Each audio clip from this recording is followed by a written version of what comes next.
வணக்கம் ஃப்ரெண்ட்ஸ். நகைச்சுவை மன்னரும் சிறந்த நடிகருமான கவுண்டமணி அவர்களின் மனைவி சாந்தி உடல்நலக்குறைவு காரணமாக உயிரிழந்தார். அவருக்கு வயது 67. இவரது மறைவு திரைத்துறையில் பெரும் சோகத்தை ஏற்படுத்தியுள்ளது. இந்த செய்தியை கேள்விப்பட்ட திரை பிரபலங்கள் பலர் கவுண்டமணியின் வீட்டுக்கு சென்று ஆறுதல் கூறி வருகின்றனர். நக்கல் நையாண்டிக்கு பெயர் பெற்ற நடிகர் கவுண்டமணி அவர்கள் 1939ஆம் ஆண்டு பொள்ளாச்சியில் உள்ள வல்லகொண்டபுரம் எனும் ஊரில் பிறந்தார். 1970ஆம் ஆண்டு வெளியான ராமன் எத்தனை ராமனடி திரைப்படத்தில் கூட்டத்தோடு கூட்டமாக நடித்த கவுண்டமணி அவர்கள் பின்னாளில் தமிழ் சினிமாவில் தவிர்க்க முடியாத நடிகராக மாறினார். 16 வயதினிலே திரைப்படத்தில் பத்த வச்சிட்டியே பரட்ட என்ற வசனத்தை மட்டுமே பேசி அனைவராலும் பேசப்பட்டார். அந்த திரைப்படத்தை தொடர்ந்து தமிழ் திரை உலகில் தவிர்க்க முடியாத காமெடி நடிகராக வலம் வந்த கவுண்டமணி அவர்களின் வசனங்கள் மக்களிடையே பெரும் வரவேற்பை பெற்றது. செந்தில் கவுண்டமணி அவர்களின் காம்பினேஷனில் ஒரு சில படங்கள் ஒர்க் அவுட் ஆகி போக காமெடி என்றால் அது செந்தில் கவுண்டமணிதான் என்ற நிலை உருவானது. இருவரும் சேர்ந்து படத்தில் ஒரு காட்சியில் வந்தாலே அந்த திரைப்படம் வெற்றி பெற்றுவிடும் என்று தயாரிப்பாளர்கள் நம்பியதால் இவர்களின் காம்பினேஷனில் பல திரைப்படங்கள் வெளியானது. குறிப்பாக கரகாட்டக்காரன் திரைப்படத்தில் இவர்கள் இருவரும் சேர்ந்து செய்த அலப்பறைக்கு அளவே இருக்காது. வாழைப்பழ காமெடி, சொப்பன சுந்தரி காமெடி இன்றைய இளசுகளுக்கும் பிடித்தமான எவர்கிரீன் நகைச்சுவை காட்சியாகவே அது உள்ளது.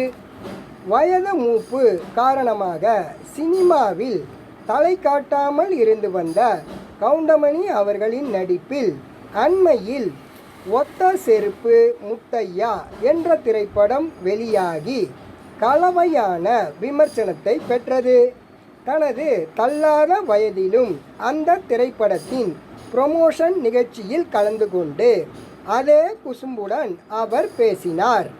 1970 முதல் தற்போது வரை சுமார் 950க்கும் மேற்பட்ட திரைப்படங்களில் நடித்திருக்கும் கவுண்டமணி அவர்கள் 12 திரைப்படங்களில் கதாநாயகனாகவும் நடித்துள்ளார். அதே போல ரஜினி, கமல், சத்யராஜ், சரத்குமார், பிரபு என அனைத்து முன்னணி நடிகர்களின் திரைப்படங்களிலும் அவர் நடித்துள்ளார். நடிகர் கவுண்டமணி திரைப்படத்தில் எப்படி காதலர்களை சேர்த்து வைப்பாரோ அதே போல நிஜ வாழ்க்கையிலும் சாந்தி என்ற பெண்ணை காதலித்து அவரையே திருமணம் செய்து கொண்டார். இந்த தம்பதிகளுக்கு செல்வி, சுமித்ரா என 2 மகள்கள் உள்ளனர்.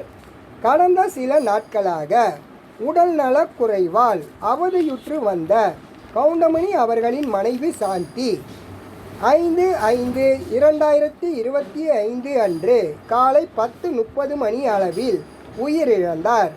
அவரின் உடல் தேனாம்பேட்டையில் உள்ள கவுண்டமணி அவர்களின் வீட்டில் பொதுமக்களின் அஞ்சலிக்காக வைக்கப்பட்டு உள்ளது. இந்த தகவலை கேள்விப்பட்ட நடிகர் சத்யராஜ் முதல் ஆளாக கவுண்டமணி அவர்களின் வீட்டுக்கு சென்று ஆறுதல் கூறி உள்ளார். காதல் மனைவியை இழந்த சோகத்தில் சோக முகத்துடன் கண்களில் வலி மனவேதனையுடன் நின்று இருந்த கவுண்டமணி அவர்களுக்கு எப்படி ஆறுதல் கூறுவதே என்றே தெரியாமல் தவித்து நின்றார் சத்யராஜ் அவர்கள். மேலும் பல திரை பிரபலங்கள் இணையதளத்தின் வழியாகவும் சோஷியல் மீடியாக்களின் வழியிலும் இரங்கல்களை தெரிவித்து வருகின்றனர். என் சார்பாகவும் என் யூடியூப், ஃபேஸ்புக், இன்ஸ்டாகிராம் நண்பர்கள் சார்பாகவும் ஆழ்ந்த இரங்கல்களை தெரிவித்துக் கொள்கின்றேன்.